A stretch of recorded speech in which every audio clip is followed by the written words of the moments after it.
It's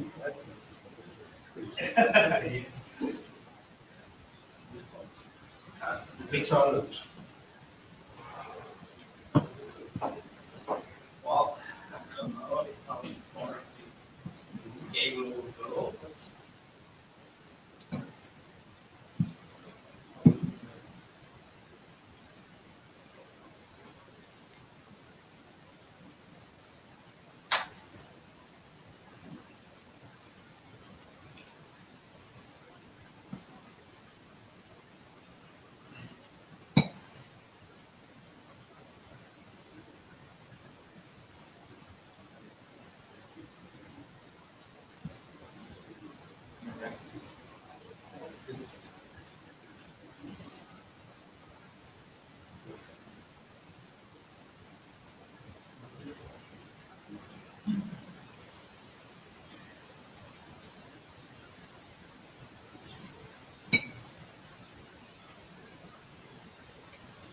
If you're looking for AVT core, this is it. If you're not, it's not it. That's true.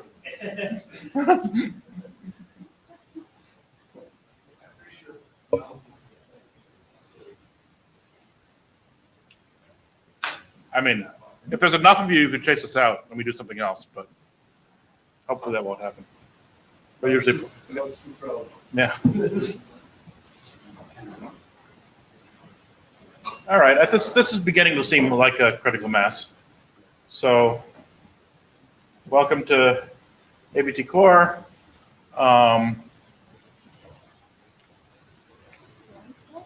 What? Okay. Okay, great. So, Tim has volunteered to take notes in the Etherpad.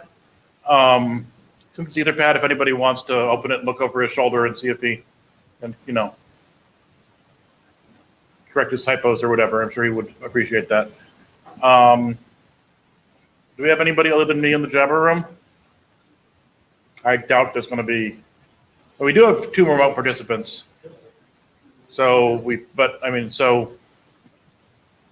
the remote participants, if you want to speak to the room and you can, use the remote queue. But if not, I can keep an eye on the room. But it'd be good if we had somebody else in the Jabber room just to relay if necessary. I'll keep an eye on as much as I can. Okay, so Colin will keep an eye on that. So I think that's all the opening administrivia.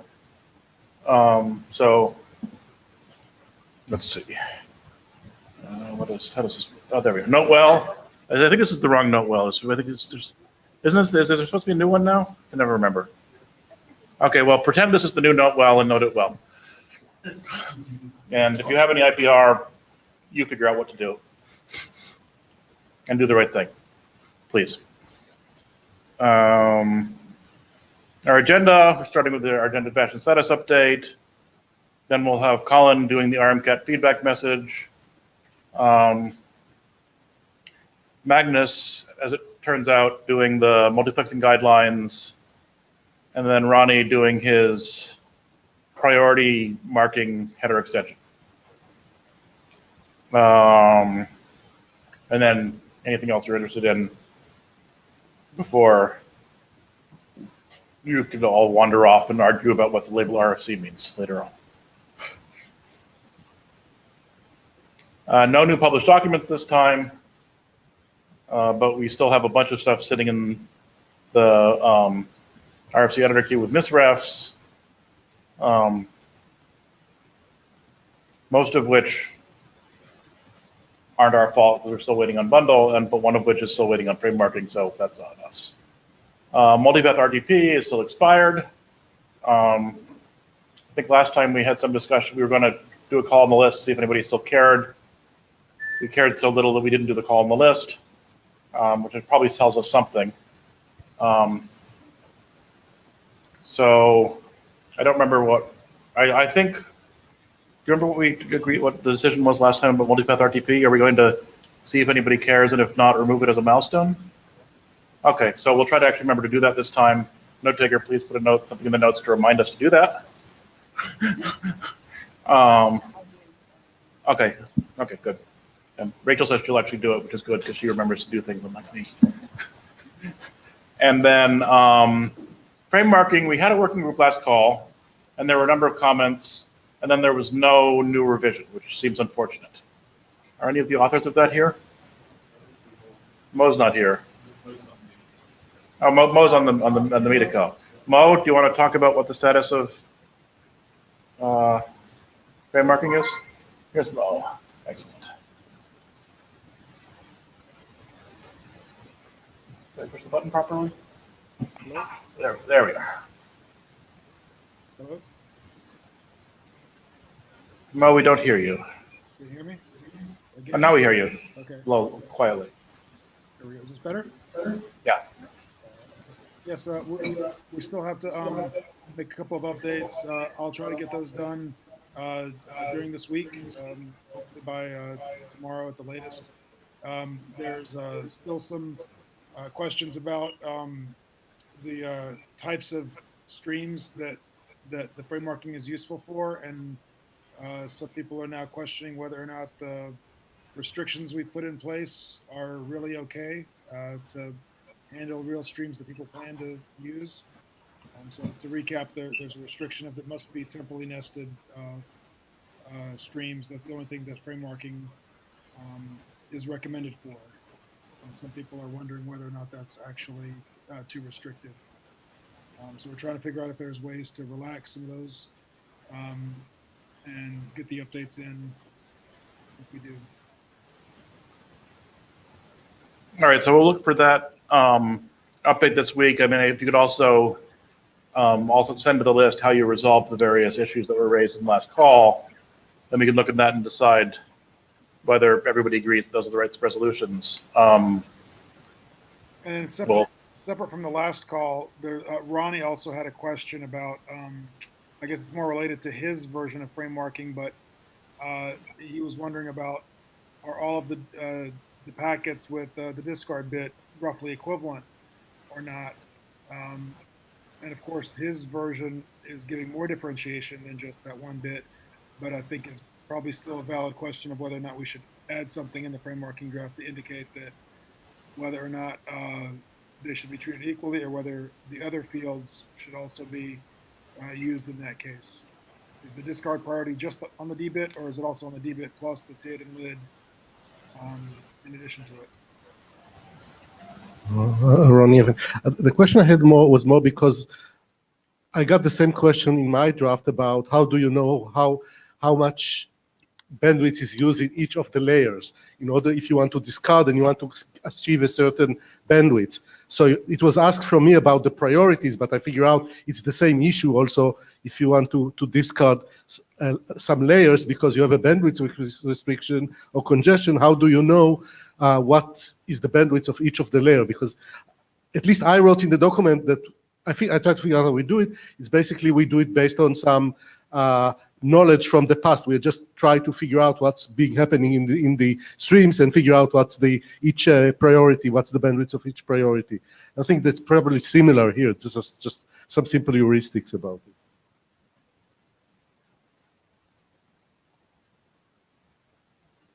That doesn't sound like any text that needs to go into the document, if I heard that right. Ronnie, do you agree that I mean, Mo thinks that means there does not need to be new text in the document. Is there normative text that we could add, or even informative hints that we could add? I think just some informative text that says that that you can figure out if you want to get to a specific bandwidth. So you want to know what's each layer, what bandwidth it is using. You can figure it out based on some past knowledge or some other means. You don't need to. I don't know if we need to specify that even. It's just. I think it's very trivial. Okay, from my perspective, it's nothing that is. You cannot figure out how to do that.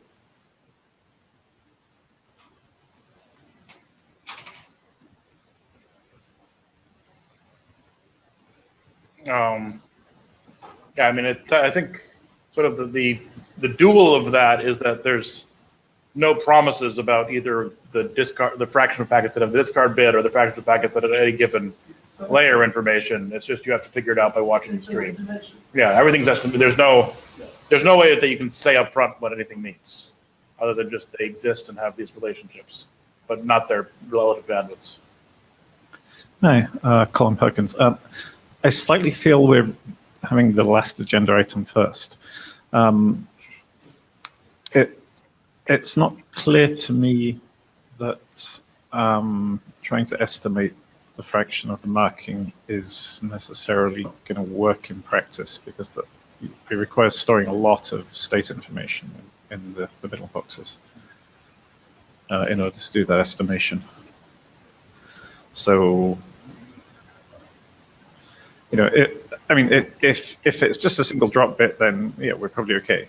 But if we're trying to signal different priority levels and different drop preferences, we probably Well, I think it's need to also the signal- temporal layers that you get in frame marking proper.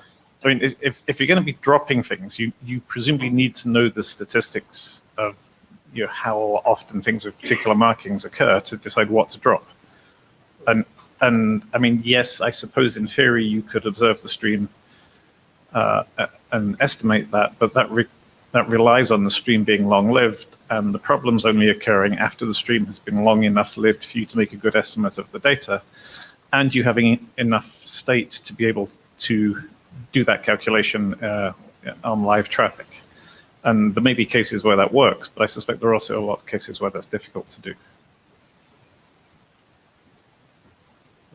Ronnie, I was just when I sent the email, I said that I think the same issue is equivalent to if you want to know when you have different in different layer, how much is used in each layer in order to figure out what if you want to drop to a specific bit rate. That's all. So it's the same problem. What I'm saying is the same problem.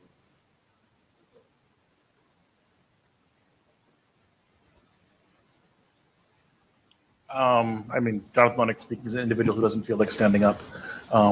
I feel like this is, I mean, frame marking is sort of engineered to be a lightweight description of layers, not a heavyweight description of layers. And I think that that's sort of a fundamental assumption of this approach, that it just says, here are the layers and how they're behaving. We're not telling you anything about that. That's just that they exist. And if we want a heavyweight description of layers, then we need to have either some additional spec or an alternative spec to describe that. And I mean, apparently people think that this, as it exists, is sufficient for some of their use cases. Colin Perkins, I think it depends what you're using it for. Exactly. I mean, if the idea is just that you want to filter out a particular layer in Right, its well, yeah, entirety, then this works great. Hmm. If you want to do some sort of fancy drop preference thing, then you need to know statistics I mean, of I the guess priorities. if you wanted to filter out a particular layer, you presumably need to know what the layer is, or have some notion of what the layer is to decide that that's a reasonable thing to do. So either you have to do that by just observing the stream or having some upfront knowledge about the stream, which we're not specifying at the moment.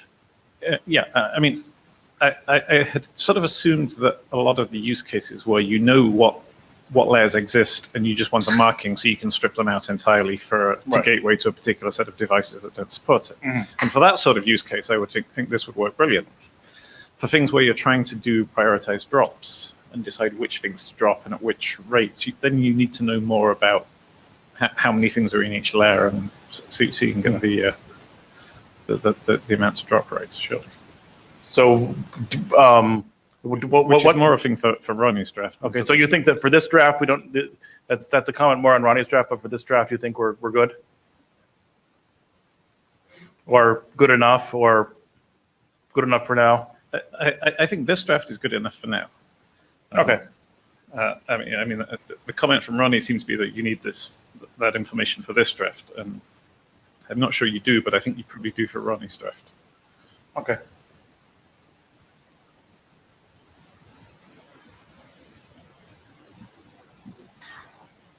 So that sounded to me like we didn't have any consensus to add any more text to your draft, Mo, and then there was some feeling that we didn't need to, so I'm going to go with that unless somebody screams.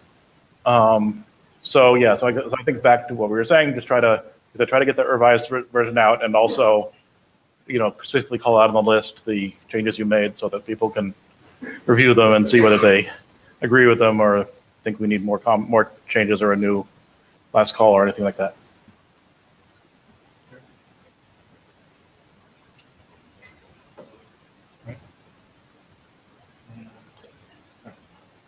Okay, and is that it for the chair slides? I think so. All right. Yes, that's the last chair. Okay, yeah, so next is Colin with feedback. Congressional feedback.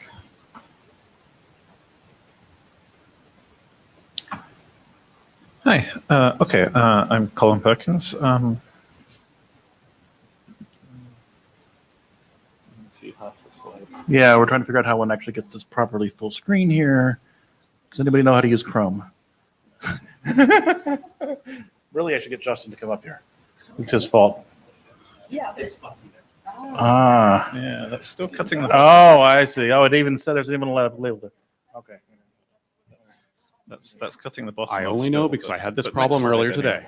We are still cutting the bed. That might be that your aspect ratio doesn't match the aspect ratio of our Chromebook. That could be, yes. Yes. Yeah, they go out on that bit. There. Perfect. Let's leave it like that. Okay. All right, next slide. Except it doesn't do. Now hit the other button and you'll be able to. Okay, we'll just scroll. It's good enough.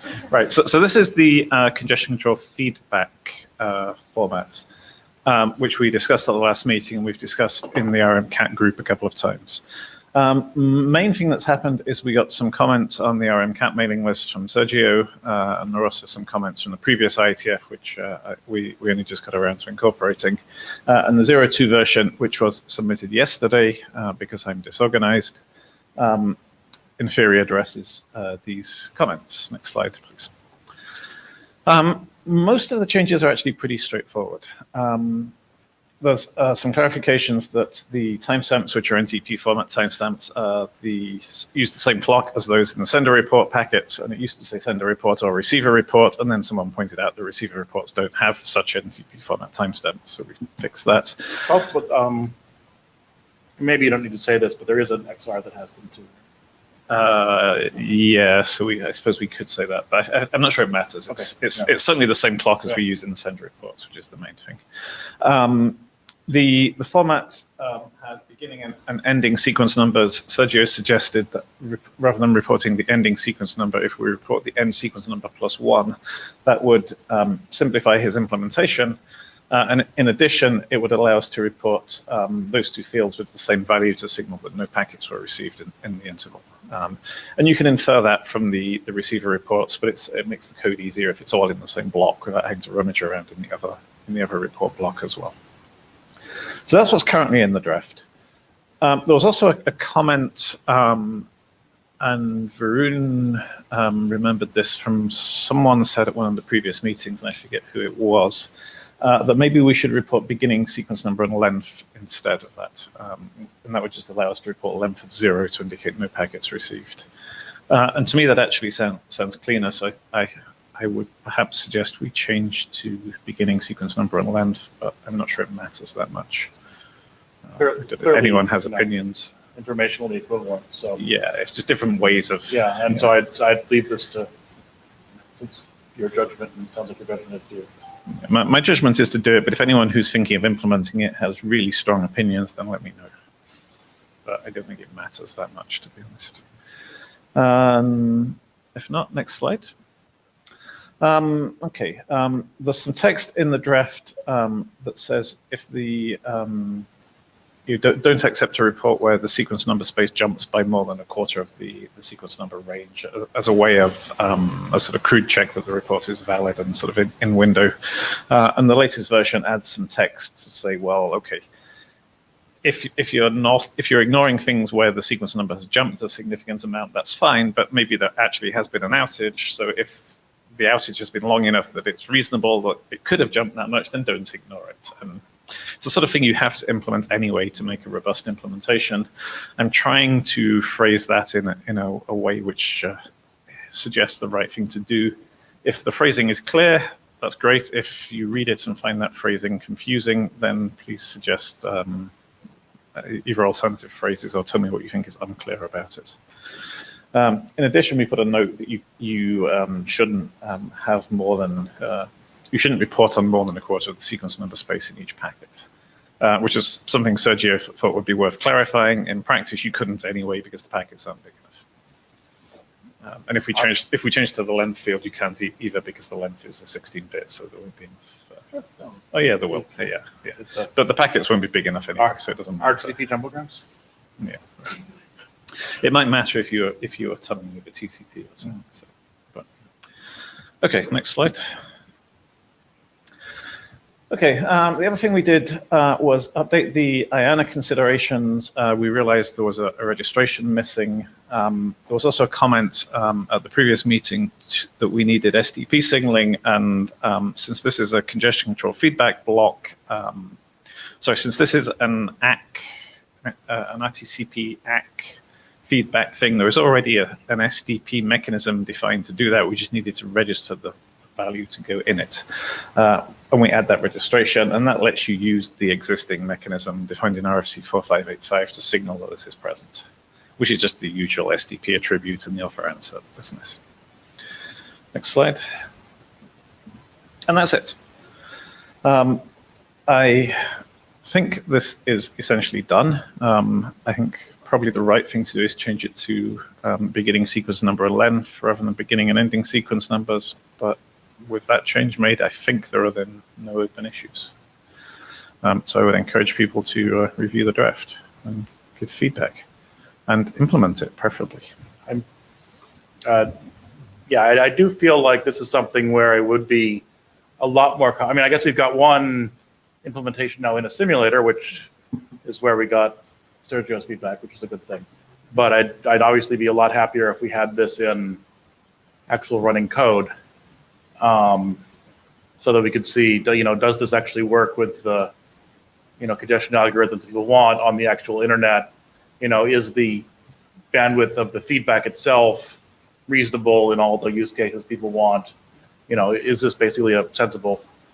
And so, and there's a draft in our MCAT which does that bandwidth analysis for some simple cases, and I updated that draft to match what's in here. Yeah, I mean, obviously, but I think. I mean, there's obviously only some cases, not all of the cases. Yeah, I don't know. The analysis is one thing, and implementation is another. Sure. So I know we had some sort of discussion. I don't know if anybody would be interested in this. That thought of maybe trying to do, both for our MCAT and for this, doing maybe some hackathon work at the next IETF, if anybody's interested in that. Would anybody be interested in anything like that, or know anybody who would, or have any students you could recruit or to do that? I see somebody making big gestures, but I don't know. We do have two browser implementation people sitting here in the room. I don't know if either of them are even looked at this at all yet to see how it would be like to hook up to their congestion control algorithms.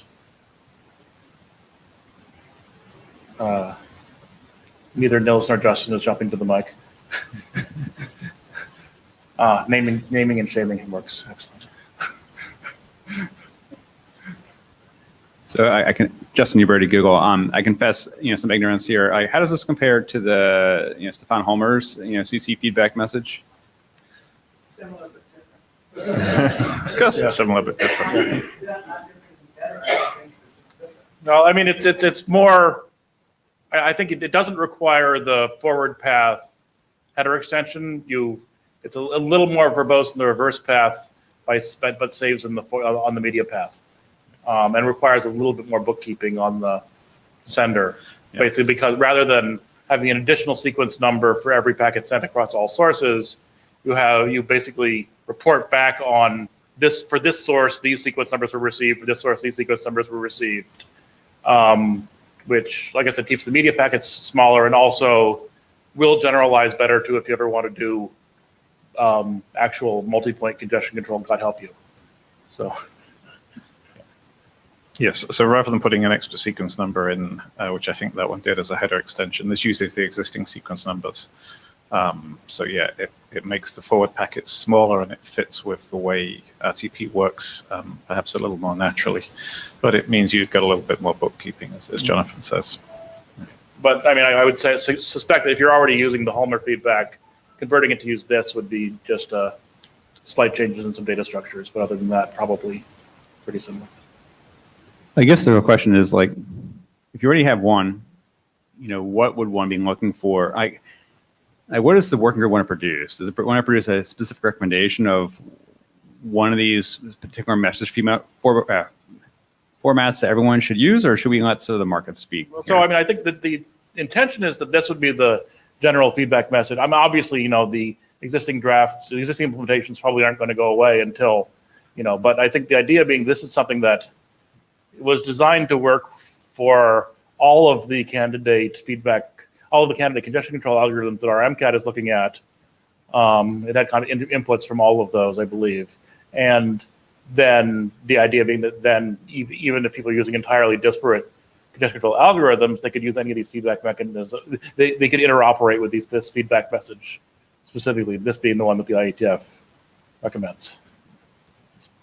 Yeah, I mean, what it reports is if you go back a couple of slides, I mean, it's reporting the lost packets and the arrival times. Yeah. Yeah. So for each packet, it reports whether it was received or not, what the ECN marks were, and when it was received.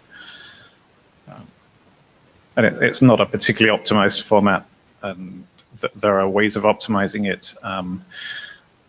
My analysis for the scenarios I looked at shows that optimizing it doesn't help you a lot, because the overhead of the UDP packets and the sender reports and everything else that has to go in the packet is so much that even if you halve the size of this, it doesn't save a significant amount. So it didn't seem worth optimizing it, but we can optimize it if people care. But I guess the point is, like, if we actually implemented this, would we expect to see any difference in performance?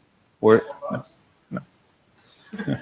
It will do the same thing as your current mechanism and all the different mechanisms everyone else is doing, right? It's just reporting the same information in. I think it just gives you more hope of interoperating with more people, I think is the idea, and being able to use your mechanism. Having two mechanisms is definitely not cheaper. No, the more mechanisms you have, the more likely it is that you'll find one in common with somebody else, right? It sort of feels like we as a working group should put our weight behind one. If there's not anything, the idea we're putting our weight behind this one. The other ones were all individual submission drafts, which never got traction. I see. I think it's important that these working groups put themselves more in the shoes of somebody trying to convince their boss they should allocate time to do this. So I've been in that position, and I've been asked some very uncomfortable questions, like the ones that Justin just asked. And I didn't have really convincing answers. And, having been through the situation where people say, oh, the way to get better interoperability is through a new standard, I've never actually had that achieve better interoperability. Fixing existing stuff and doing interop, that generally does actually produce better interoperability. So I can tell you that I would love if there was something in this document that said, here, we looked at all these different things and there's some convincing reason to do this. Right. So I just, like, I've been in that position and it's not been a good conversation. Okay, I haven't been able to come up with it. So I think the technical reason to do this compared to the other mechanism is that this fits the way RTP does sources and sequence numbers better. Therefore, it's more likely to be future-proof for future extensions. If you believe what we have in WebRTC is the be-all and end-all and is not going to change, and we're never going to want to extend it, I think what you have will work. If we want to extend things, I think this fits the way RTP does sources and sequence numbering better, and therefore is more likely to fit with future extensions. And given that we have already been bit with a number of problems, building WebRTC with the definition of sessions and multiplexing and all of that mess with bundle, because people had built things in a way which wasn't very future-proof, maybe we should learn from that and try and move to something that's a little more future-proof. This also does work. I mean, again, not so relevant for WebRTC itself, but could work for more RTP topologies. Like this would be not unreasonable for RTP multicast. I mean, nobody has a multicast congestion control algorithm yet, but I think there's nothing about this protocol that doesn't make sense for RTP multicast. But in terms of information, it's reporting the same information in a different way. So yes, it will give you the same behavior. I personally believe it's more future-proof. Harald Alstrand, apologize for not having checked with Holmer again.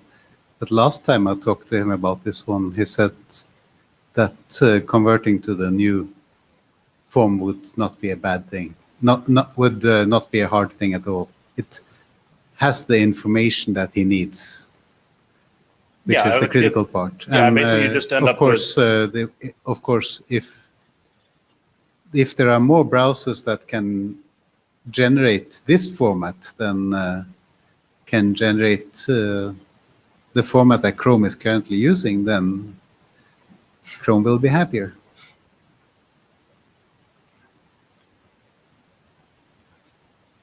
Niels Omeyer, Mozilla.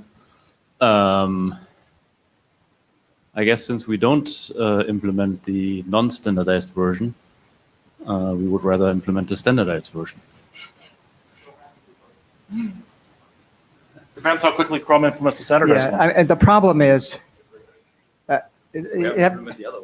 well, it doesn't matter because what's happened is there'll be people who will do the old one and will have them in mobile apps that will ship for the next 5 years. I know. And yeah, I know. And you know what that conversation is like, which basically means you'll have to do the old one and you'll have to do the new one. And you'll have to negotiate between them and make sure that both of them operate sensibly. Or you'll do what you do now and just not be congestion controlled with those devices. No, everyone has and that's congestion clearly control a terrible thing. of some but, kind. you know. So anyway, it creates a ton of complexity to have to do this and be backward compatible. And anyway, it's kind of a nightmare, particularly for testing. But Bernard, what you're saying then is basically I should implement the Google version and not care about the standard? I would say you pretty much have to do the Google one because that's out there. And you'll probably spend the next year and a half fixing all the bugs and getting it to work. And then you'll be asking the same questions that we just asked. Why do I have to do this new thing and what do I get out of it? And your boss will ask you some very hard questions given how much time you just spent getting the old one to work. But I think the other point, which I think relates to what Harald said about what he thought that Holmert said, is that the difference between implementing this and implementing the Holmert feedback is essentially what your whether your hash table keys are 16 bits or 48 bits, whether you're indexing by a new sequence number or SSRC and RTP sequence number. And other than that, and obviously the packetization, depacketization, but everything else is exactly the same. So at which point, most of the hard work, which is actually writing a congestion control algorithm, is the same. Okay, Colin Cisco.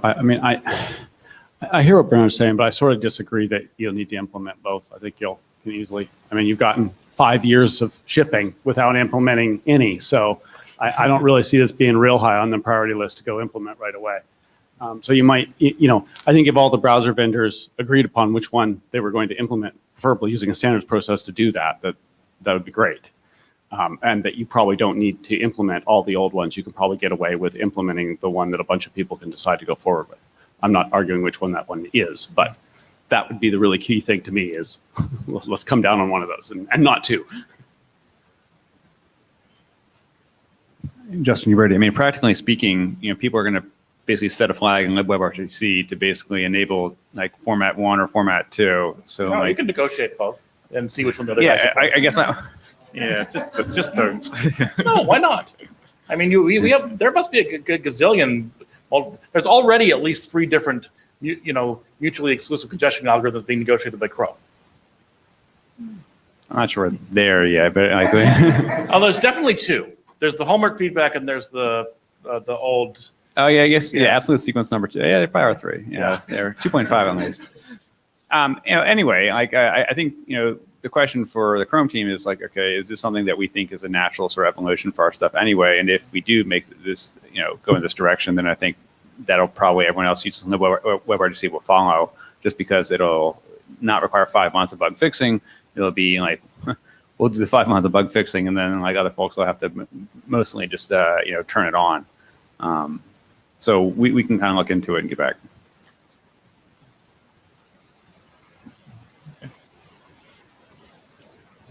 All right. So yeah, I think from a IETF point of view, let's do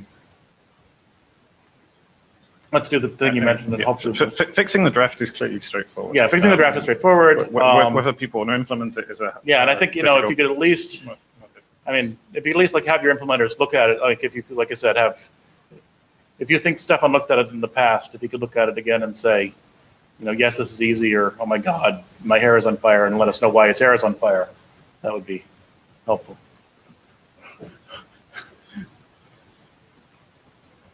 Just to speed that along, though, is there like a place where like the sort of bake off of like what are the benefits are clearly enumerated? The benefit over the other approach, if I'm remembering right, and it's been a while since I read the spec for the other. I heard what you said before. I just wonder if they're written down somewhere that like, Stefan and I and Harold can sit down and go over. I'm not sure they're written down. We discussed them in one of the previous meetings, so they're probably in the minutes. If I'm remembering right, it's that it reports on ECN, and I don't think the other one does, and that it fits the way we do sequence numbering and SSRCs in RTP better, which I think is just a lot cleaner and a lot more future-proof. But it sounds like there's some trade-offs of what has to be put on the wire in terms of sequence number and everything like that. And I'm just wondering if there's any potential performance-related trade-offs here. In terms of what goes on the wire, it makes the RTP packets smaller because you don't need the header extension. The RTCP is maybe a little bigger, the but RTCP is fractionally bigger, but right. Given that the RTCP is happens less often than the RTP, I think that probably evens out. Yeah, it's probably a wash. My main question is just, are there going to be any potential surprises of performance due to the fact that we don't have the global sequence number anymore? No, because I think what you did before was just you use the global sequence number and you work out a fraction loss based on that. Mm-hmm. And what you would do this time is you would look up, okay, for this SSRC we see this many, this many packets sent and this many lost, and for this SSRC we see the same fraction. We add them up and you do the calculation. if you wanted to implement it internally as you maintain that internally you have a global sequence number. You remember what SSRC and RTP sequence number reduced for each one. Then you get the feedback back. You look that up in your hash table, map it back, and run the exact same algorithm. That's a perfectly reasonable implementation. Okay, I actually think it's much simpler than that. You look it up. For SSRC1, you've lost this fraction out. You've lost 6 out of 1,000 packets. For SSRC2, you've lost 1 out of 1,000 packets. That gives you 7 out of 2,000, and that gives you your lost fraction. All right. Well, rather than just directly reporting you've lost 7 out of 2,000. Which does give you then more fine-grained information more easily, in case that's useful to you. All right, we'll think about Stefan and see if we can make some statement regarding our plans. Okay. All right. Am I done? I think so. Do you think so? I think so. All right. Thank you. Good.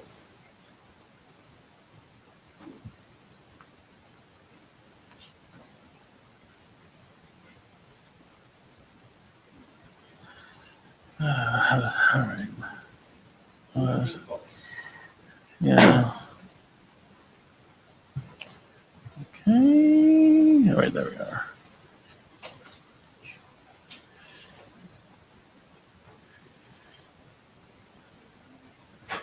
Now where's full screen? Because this is PowerPoint. All right, there we are. Okay. It's probably want that a little higher. Yeah. So, I'm Magnus Westlund. I'm speaking for the other authors about what we've done lately with the guidelines for using the multiplexing features of RTP. And this is to support the multiple media streams. So this is the guidance documents. We're up to version 06. So next slide. Oops, that's 2 minutes. Well, we can skip the outline.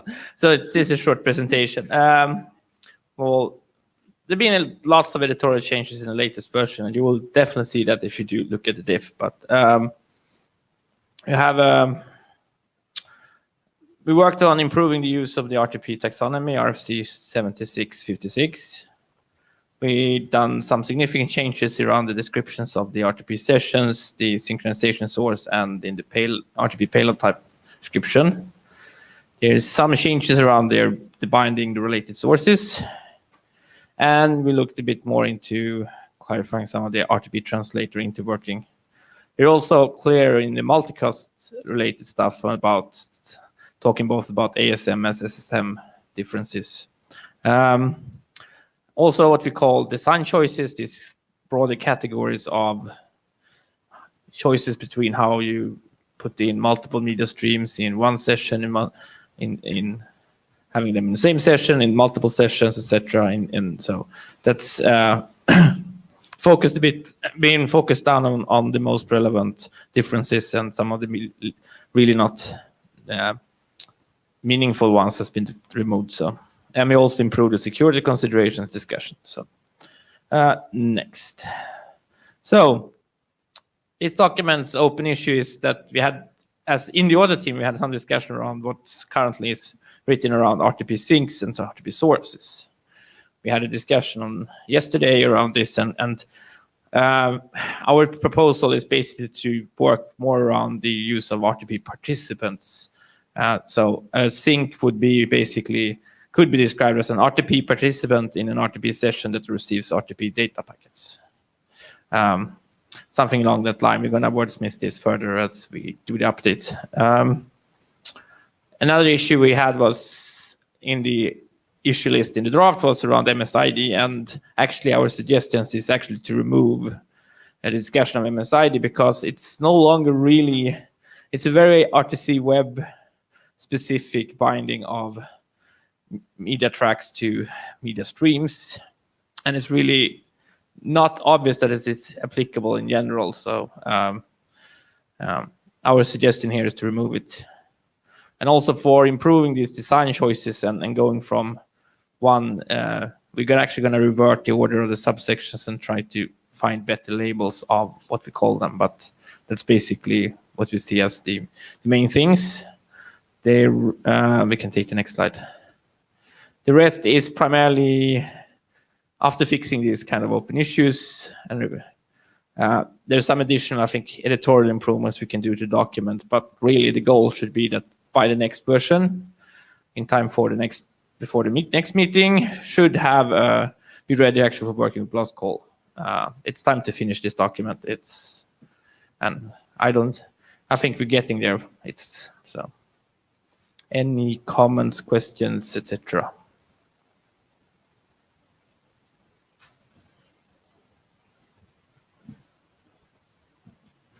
Okay, good. I will continue then on. So when do you think you'll have the next version? Before Bangkok.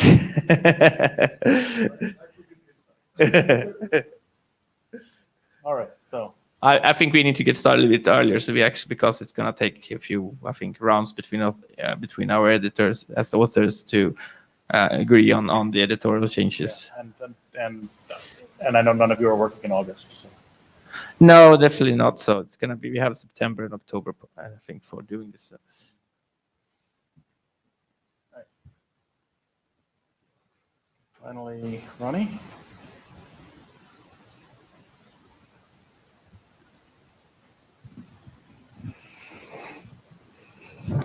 Hi, I'm Ronnie Evan. This is the frame marking, priority marking draft that it's now in version, the individual version is version 02. Can you go to the next slide? Oops. So, okay. So it adds priority value for the non-scalable stream droppable frame. It's applicable to a single RTP stream and not for comparing between multiple streams. So it allows a middle box to discard part or all of the discardable frame as marked by the encoder. It provides more option for changing the bitrate on congestion. and it's allowed differentiation between reference and non-reference B-frame to provide a different priorities to allow to drop first non-reference B-frame, and also to drop a P-frame that are closer to the end of the group of to the GOP is better than dropping one at the beginning and can be marked as droppable with lowest priority. The things that we believe is, I looked at if we can signal what is, there was a question about if we can figure out how we can figure out how much are there from each priority level in terms of the ratio between them. So I looked at trying to provide some signaling, and the only idea I had about it was to add some extension attribute, because I couldn't add it there, and then it would be to offer a mutual exclusive, which is very complicated. I didn't know if it makes sense to do that in the first place, and we discussed it internally because we are using that, and the way currently we are doing that is we are doing estimation based on history about how many RTP packets are in each priority. We have to take into account this is mostly done in streaming application where the structure is very fixed, like you know how many the I-frame, B-frame, and P-frame, the structure is repeatedly all the time. So at least you know the general structure is well known in those type of applications. Next slide. So the solution is just to add 2 bits from the 4 must be 0 bits when 0 because if we have the non-scalable case, there are bits that must be 0, so we are suggesting to use 2 of them to provide priority, where 0, 0 is the highest priority, which will keep it as it is today, and the 1, 1 would be the lowest priority. So if you don't support it, then the 0, 0. This works even if priority is present but not supported by the middle box, and it doesn't break any interoperability with the current frame marking proposal. The thing that we discussed in the past is that at least we won't do anything with that until we finish the frame marking, and then we can decide to do it as a second document afterwards. So we're still waiting for so I don't think we need to adopt it now, but we can look at it after the frame marking it will go to publication. But just to get a sense, I mean, I know that this is primarily for streaming, which we probably don't really have so much constituency for, but if is anybody interested in this work? I mean, and do you have people outside Huawei interested in this? We are doing it internally. I don't know if it's done outside. We didn't check it, but I know that internally we are doing it with testing, and we are using that internally. And in most cases, it's also on the Wi-Fi connection router, because that's where we have some problem when you go inside. There's congestion inside the home, so that's how it's being used. All right, so I guess, like I said, we're going to defer this until frame marking is finally done, which is going to happen real soon, right? Mo is not here. No, he's here now. Okay. I don't know. He was I saw he's not there. Yeah. I didn't see him coming. Yeah, he snuck in the back. I don't know where he was before, but now he's snuck in the He room. was there. He was traveling fast from home. Yeah, that's it's very efficient. Yeah. Okay. All right, so I guess we'll. Okay. So we are now. We finished with our. I think we're now finished. But, So can I say something about the payload stuff? yeah, sure, please. So as long as I'm standing here, in payload, and Mo is here, we are trying to finish the one that's the RTC web is on the list of RTC web. It's just the flexible FAQ. I hope Mo is supposed to provide based on comments that made by Magnus. And I hope that Steve will also try to give it a last look, because he gave a lot of comments on the first working group last call. So we'll try to finish it as soon as possible. All right, Mo? I mean, that's Mo, I just submitted a revision that has all the changes for Magnus and quite a few more changes. So I think it would really be good for anyone that reviewed the earlier versions of the document to look at it again. A lot of changes in sections 4 and 6 where people were complaining about confusion. Mhm. So the layouts of the formats are now more clearly spelled out, and the recovery procedures are more clearly spelled out. So maybe I should do another working group plus call.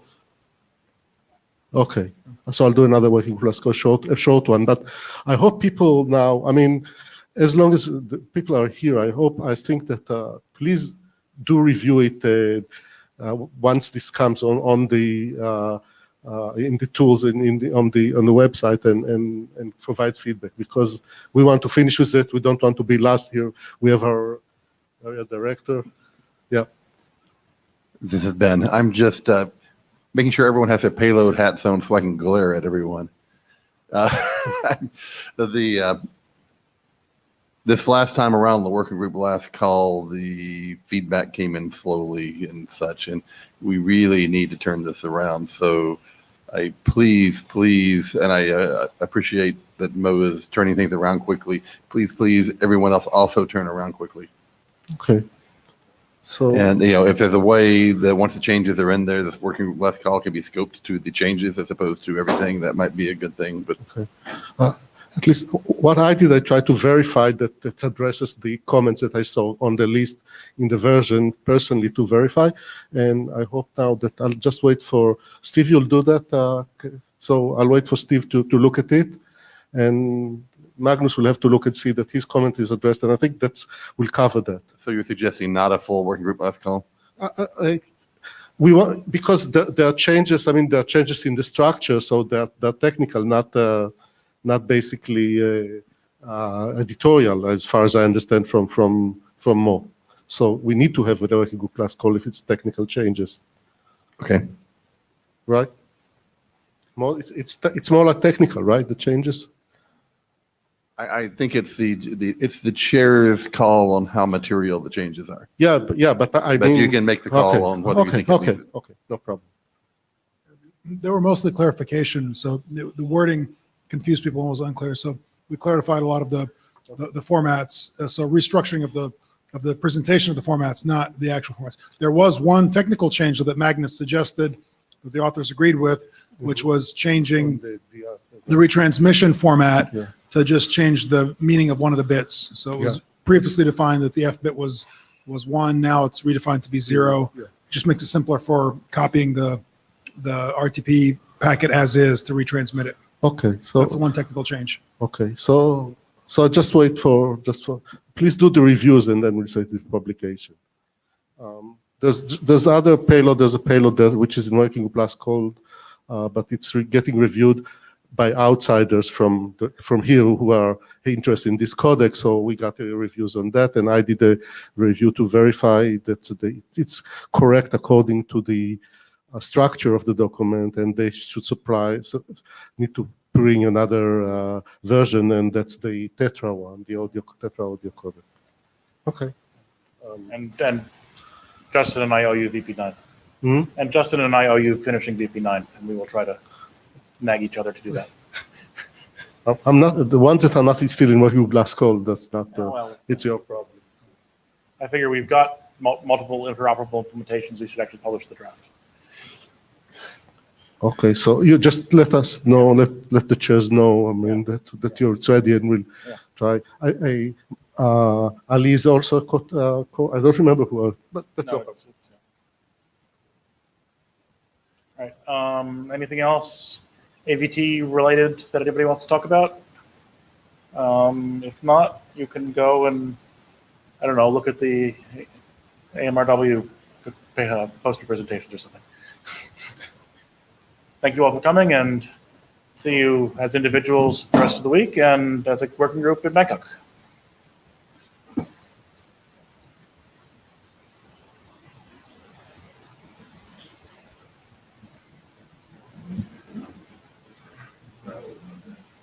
Yeah, but I think now, big included, so it's, I don't know why.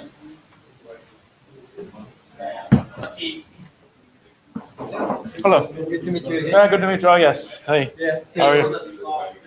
Yes. Yeah, I was not aware of all these things. Yeah. Sometimes. Well, yeah, no, I know it's obviously it's all, it's hard to come in, yeah, but yes. Yes. Yeah, we'll be able to, totally more, I guess, pretty much, yeah.